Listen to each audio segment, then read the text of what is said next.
So I know that the last couple episodes have been all bad news, doom and gloom, but there is a little bit of good news hidden in here.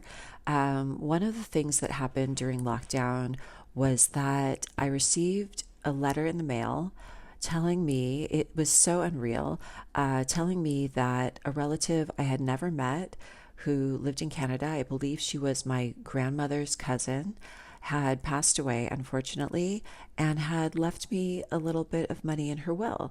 And amazing. That never happens, does it? Maybe once in a lifetime. So that was really exciting, but really kind of it took a really long time for everything to get done and get to the point where I actually received that money. So it wasn't like an immediate resource to help me get through COVID or the struggling with my business in the first couple of years that I was back, which is okay because it's always, one of the things that happens when you don't have a lot of money and you get some surprise windfall, which again doesn't really happen, is that it gets used up really fast if you're struggling like I was, and so it took a little while to get to me, and I ended up needing it to pay the final installment of my citizenship application, which is really great. But one of the things that I promised myself that I would do before I ended up probably going through it, paying vet bills and car repairs and whatever else came up, and, just helping me while my business was recuperating from the pandemic. One of the things I promised myself that I would do was take a trip to Italy to visit the cities that I was interested in moving to. And so initially I was trying to plan out I wanted to see like 4 cities in 2 weeks, because also I was like, I don't know when's the next time I'll be able to take a vacation. It's very hard for me to afford to take time off. It's very hard for me to afford to travel, even under normal circumstances. And now things are so much worse. And so I was going to take this big trip and go visit all of the cities that I was interested in so that I could decide which one felt good to me or right to me. So ultimately, I started planning it for February, March 2024. And initially, I had been I had been really obsessed with southern Italy, significantly because the climate was very similar to Southern California. And that was a really important factor to me, that I didn't put myself into a place where I couldn't really deal with the weather or the short winter days or something like that. And I was planning to visit, I know it was Palermo and Catania in Sicily. And in the south, I was looking at Lecce and another city that I don't remember anymore because there were so many down there that seemed like really good choices that I don't remember what I had it narrowed down to. But I'm pretty sure I had 4 cities that I wanted to see.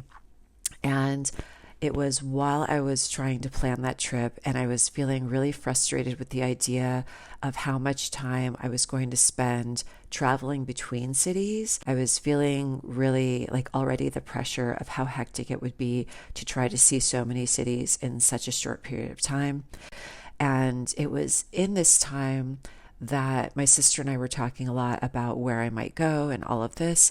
And this is when she sort of helped convince me that moving to the South was probably not the smartest idea.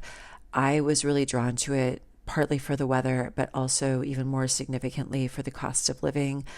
The South is where there are areas where housing is incredibly affordable compared to what I'm used to dealing with in Southern California, which is one of the most expensive places to live in the United States. And the United States is a very expensive country overall. So I was like, I would love to put myself in a position where I can move there and possibly buy a house. This was also right after they had had a summer of record heat waves and massive wildfires. And I had been watching that happen and thinking of how that was not really something that I wanted to keep experiencing. And so I should be thinking more about where would be livable long term. And so that is when I came up with Genoa. And Genoa, I honestly do not remember any other reason that I was even aware of that city except that I had seen a movie called A Summer in Genoa, which is a very sad story, by the way, just warning. And because of that movie, because I thought that the city looked so beautiful in that movie, I remembered it. And the criteria, I'll remind you again, for my choice of cities was that I was really trying to avoid the biggest, most expensive cities. So I had pretty much ruled out any of the bigger, more touristy cities. Genoa is still a big city, but it is not quite as popular for tourism, which is nice, and it's not nearly as expensive. So I decided to visit only Genoa. And that is what I did. I visited Genoa for 2 weeks in the winter. It was beautiful. In the next couple of installments, I'm going to share some pictures and videos that I took in Genoa and talk more about that trip.